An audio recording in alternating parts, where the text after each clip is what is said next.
Hi అండి. ఈరోజు video వచ్చేసి కర్చీఫ్స్‌తో 2 ఐటెమ్స్ చూపిస్తున్నా అండి. మీకు కంపల్సరీగా యూజ్ అవుతాయి. తప్పకుండా వీడియో ఎండ్ వరకు చూడండి. చూడండి, మనం ఇలా చేసేసి ఈజీగా గోడకనేది తగిలించేసామనుకోండి, అందులో స్టిక్కర్స్ గానీ, కీస్ కానీ, క్లిప్స్ గానీ, మనీ గానీ ఇలా వేసుకోవచ్చండి. చూడ్డానికి కూడా చాలా బావుంటుంది. చేయడం ఇంకా ఈజీ అండి.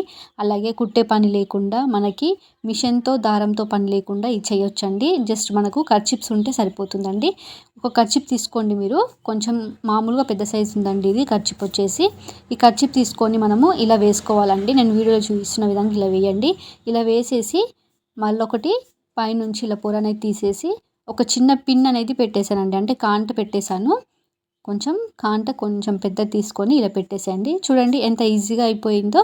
దీన్ని మనము మొలకు తగిలించేసామనుకోండి, ఈజీగా మనము చిన్న చిన్న వస్తువులని వేసుకుంటే చాలా బావుంటుంది. అలాగే ఈజీగా కూడా చేయొచ్చు. మనం బయటకు వెళ్ళేటప్పుడు కర్చీఫ్ చేతిలో పట్టేసుకొని వెళ్తూ ఉంటాము. మళ్ళీ పర్స్ పట్టుకోవడానికి వీలుగా ఉండకపోవచ్చు. మామూలుగా ఎక్కడికైనా ఇంటి దగ్గరగా ఉన్నప్పుడు మనం బయటకు వెళ్తూ ఉంటాం కదండీ! అప్పుడు మనీ అలాగే ఇంకేదైనా చిట్టీలు అలా ఉంటాయి కదా చేతిలో. అలాంటప్పుడు మనం కర్చీఫ్‌ని ఈజీగా పర్స్‌లాగా ఎలా తయారు చేయాలో చూపిస్తాను చూడండి. చూడండి, మనకు చాలా ఈజీగా చేయొచ్చండి. జస్ట్ ఒక 1 మినిట్‌లోనే చేసుకోవచ్చు. మీరు ఈజీగా పర్స్ లేకపోయినా కానీ మనీని ఇలా క్యారీ చేయొచ్చు. చూడండి, మనము అదే కర్చీఫ్‌తో చూపిస్తున్నానండి మళ్ళీ నేనిప్పుడు. ఇలా తీసుకున్నారు కదండీ!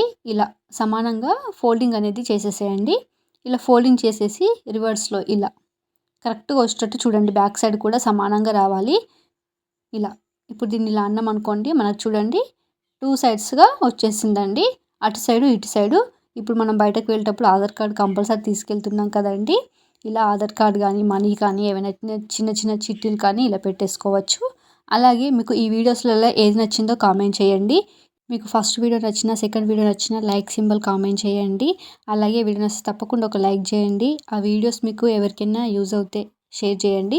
చూడండి, ఈజీగా నెయ్యిని ఎలా ప్రిపేర్ చేయాలో జస్ట్ ఒక 1 మినిట్‌లో చూపిస్తానండి. మనం పాలు కాచిన తర్వాత మీగడ అయితే వచ్చేస్తూ ఉంటుంది కదండీ! ఆ మీగడని ఫ్రిడ్జ్‌లో స్టోర్ చేశానండి. ఇదొక 15 డేస్ మీగడనండి. దీన్ని ఇప్పుడు మనము ఫ్రిడ్జ్‌లో నుంచి తీసేసి చక్కగా ఆపకుండా, అంటే మిక్సీ అనేది పట్టడం ఆపకుండా ఒక 10 మినిట్స్ వరకు అలానే కంటిన్యూగా పడుతూ ఉండండి. మీకు ఈజీగా వెన్న అనేది పైకొచ్చేస్తుంది. వాటర్ మాత్రం ఒక హాఫ్ గ్లాస్ గానీ, 1 గ్లాస్ గానీ చిన్న గ్లాస్‌తో వేయండి. మరి చల్లనీళ్ళు అవసరం లేదు, వేడి నీళ్ళు అవసరం లేదండి. మామూలు వాటర్ వేస్తే సరిపోతుంది. చన్నీళ్ళు వెయ్యాలి కరెక్ట్‌గా వస్తుంది అని అంటున్నారు కానీ కాదండి. మనం ఏ వాటర్ వేసినా మీగడ అనేది కరెక్ట్‌గా, మనకు వెన్న అనేది కరెక్ట్‌గా వస్తుందండి. చూడండి, అలా వచ్చిందాన్ని చక్కగా ఒక 3, 4 టైమ్స్ కడిగేసేయండి. కడిగేసి ఇలా కాచేసామనుకోండి, ఈజీగా మనకు నెయ్యి అనేది వచ్చేస్తుంది. ఇందులో మీరు తమలపాకు కానీ, మెంతులు కానీ వేసుకుంటే టేస్ట్ చాలా బావుంటుంది. హెయిర్‌కి కూడా మంచి చేస్తుంది. అలాగే వీడియో నచ్చితే తప్పకుండా లైక్ చేయండి. ఈ వీడియోస్ ఎవరికైనా యూజ్ అవుతే షేర్ చేయండి. చూడండి ఎంత మంచిగా నెయ్యి అనేది రెడీ అయిపోయిందో. జస్ట్ మనము మీగడని స్టోర్ చేసుకుంటే ఈజీగా నెయ్యిని ఇంట్లోనే ప్రిపేర్ చేసుకోవచ్చు. పిల్లలకు కూడా చాలా హెల్తీ అండి. వీడియో నచ్చితే లైక్ చేయండి, సబ్స్క్రైబ్ చేయండి.